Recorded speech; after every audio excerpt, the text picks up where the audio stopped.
HQ presented by Geico on your Friday. Well, it appears the landscape of college football changing yet again. We knew we weren't done, but now it's just kind of exploding right now. More teams potentially on the way out of the Pac-12. Yeah, I mean, what a Friday, Amanda. It started off pretty slow, and now we're just getting all this breaking news coming down. So the latest is that Oregon and Washington potentially leaving the Pac-12, heading to the Big Ten. We're going to have much more on this coming up on HQ. But again, that breaking news out of college athletics where Oregon and Washington leaving the Pac-12, heading to the Big Ten. That is according to multiple reports.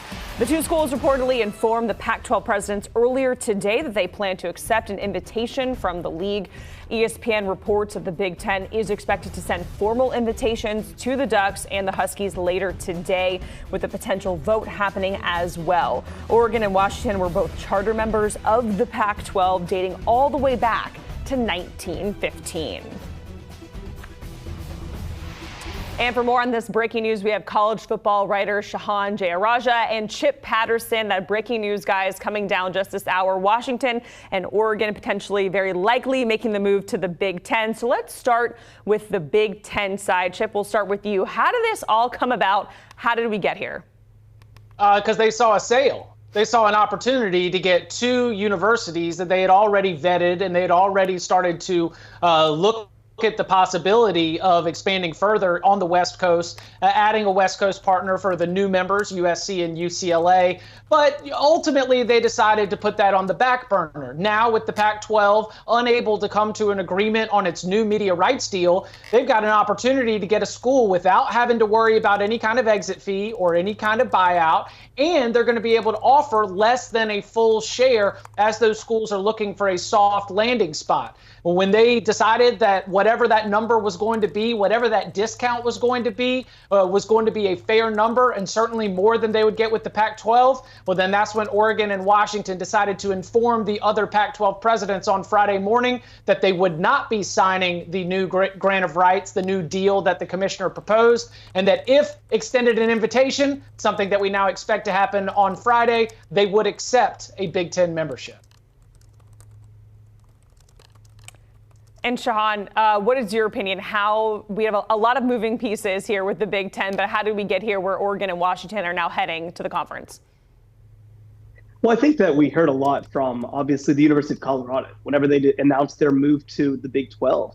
And one of the big things that they mentioned a lot was the fact that they wouldn't necessarily be on linear TV if they remained with this Pac-12 contract is a significant piece. It impacts the way that people are able to watch your games. It impacts the amount of money that you're able to make. It impacts the way that you're covered as well by, obviously, the television network. So I think that it became quite unpalatable for Oregon and Washington to remain in this league where they would essentially be thought of as an afterthought. Obviously, some reports came out this morning that Oregon and Washington were reconsidering their stance. But ultimately, I do think that was negotiation to try to get the Big Ten to give them maybe a little bit more money, a little bit more opportunity. And ultimately, the Big Ten is a long-term landing spot for Oregon and Washington. It's a conference that's not going to go away. And I think that safety right now in college football is arguably one of the biggest things you can have. Shahan, you mentioned the Big Ten, a long-term landing spot. That conference is not going to go away. So let's talk about the other side, right? The Pac-12 perspective. So Shahan, in your opinion, does this ultimately mean that it's potentially maybe the end of the Pac-12 if this continues?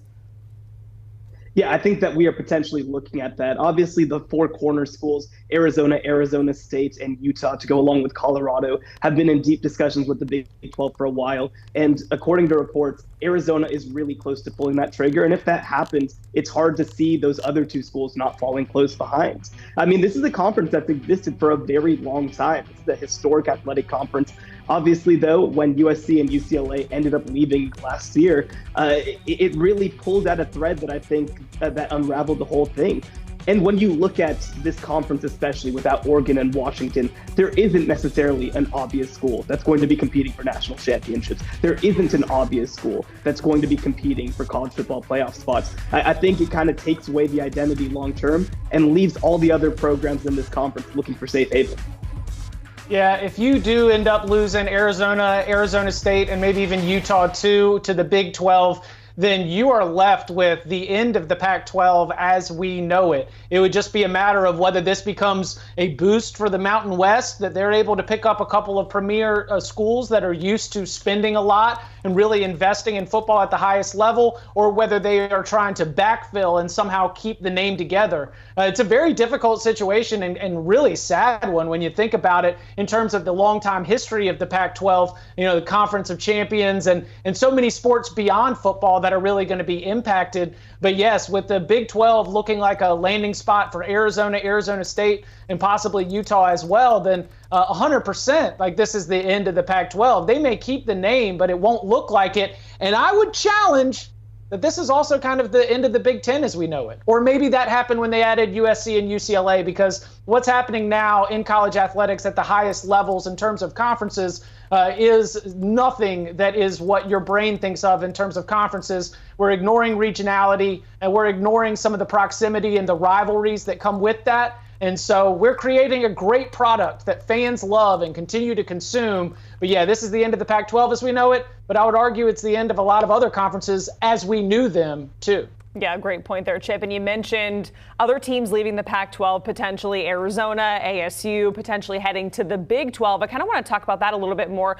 Shahan, that is on hold for now officially, but there are reports that the deal is nearing. So how much do you think these programs are influencing one another, potentially leaving the Pac-12? Is it a situation where if one moves, the other does for sure? Or are we just going to see maybe just ASU or just Arizona leaving the Pac-12, in your opinion?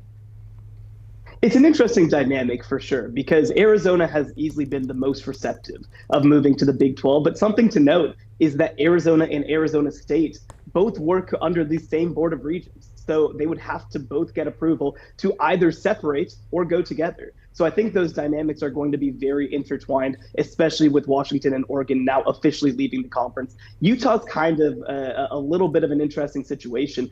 Obviously, historically, they have a rivalry with BYU. There hasn't been a lot of excitement about necessarily being in the same conference with Brigham Young. But I do think that ultimately, Utah is outside of Washington and Oregon, the most valuable program left on the board. And so if one of these programs moves, I think that all the rest of them also move to try to find safe haven, because the reality is, if you want to compete at the highest level of college football, you probably can't do it in the Pac-12 that's left. All right, guys, that brings us to our Geico 15. We want us to give you your bold prediction. I mean, what a day to give a bold prediction, right? But give us your bold prediction, Shahan. We'll start with you for conference realignment in college football. I think that all of this is done by the end of today. Obviously, we had some board meetings happening last night with Washington and Arizona State, and they came really close. But I think that now that Washington and Oregon have apparently given official notice that this is going to happen, I think that this will happen very quickly. We saw this with Colorado. Between reports coming out and the actual thing happening, took only about 24 hours. I think that this is done by the end of business today. My bold prediction is that college football fans aren't ready. Oh, no. You're used to winning 10 to 12 games. Get used to winning 7 or 8. You're used to winning 9 or 10 games. You got to get used to maybe even fighting to be over 500. The consolidation is going to lead to competition, which is going to make a lot of these brand name programs very, very uncomfortable. I'm telling you, y'all ain't ready. All right. Shahan, Chip, thank you guys so much for joining us. Definitely interesting to see what's going to happen in the landscape of college football. If you're just joining us, we're following that breaking news coming down this hour. Washington and Oregon making a move to the Big Ten potentially. And for everything happening in the world of college football, make sure you check out the Cover 3 podcast. There's almost certainly going to be a breaking episode in your feed with the alert emojis with this news with Oregon and Washington. You can download and listen wherever you get your pods, or you can scan that QR code on your screen.